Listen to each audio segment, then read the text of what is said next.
যে মানুষটা তোমার জন্য কাঁদে, যে মানুষটা তোমার জন্য একটা ফোন আসার অপেক্ষা করে, যে মানুষটা তোমার জন্য নিজের আত্মসম্মানটুকু হারিয়ে ফেলেছে, বিশ্বাস করো আগে মানুষটা এমন ছিল না।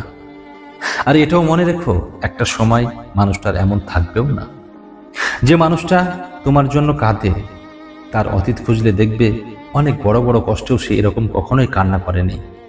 যে মানুষটা তোমার সাথে একটুখানি ফোনে কথা বলার জন্য ঘন্টার পর ঘন্টা ফোনের অপর পাশে অপেক্ষা করে, খোঁজ নিয়ে দেখো অতীতে সে কখনোই কারোর জন্য এত অপেক্ষা করেনি। যে মানুষটা তোমার এত অবহেলা পাওয়ার পরেও তোমাকে ভালোবাসে, খোঁজ নিয়ে দেখো অতীতে তার আত্মসম্মানে কেউ সামান্য আঘাত দিলে সে সেটার প্রতিবাদ করেছে, অথচ সে আজ তোমার ভালোবাসার কাছে হেরে গিয়ে একটা বোকা মানুষ। তোমার অবহেলায় আজ সে সবার কাছে হাসির পাত্র হয়ে গেছে। তুমি কখনো ভেবো না সে সবসময় এমনই থাকবে, সেও একদিন বদলে যাবে, এটাই নিয়ম। আসলে আবেগ থাকা দোষের না, আবেগ সবার মধ্যেই থাকে, কিন্তু সেই আবেগ যেন এতটাই বেশি না হয় যেন সেই আবেগ দিয়ে তোমাকে কেউ ঠকিয়ে যেতে পারে, কিংবা তোমার আত্মসম্মানটুকু নষ্ট করে দিতে পারে।